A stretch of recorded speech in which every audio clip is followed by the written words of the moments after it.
is what the latest erosion has done to all that work they did at Breach Inlet. I don't know if you can see where my head is compared to the height of this.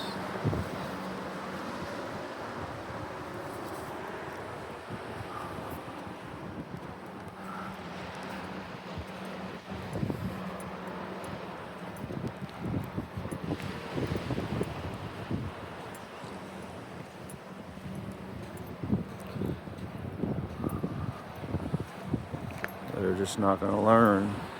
You're not going to beat Mother Nature. I'm going to spend another $1 billion fixing all this down here. And the tides are just going to take it away.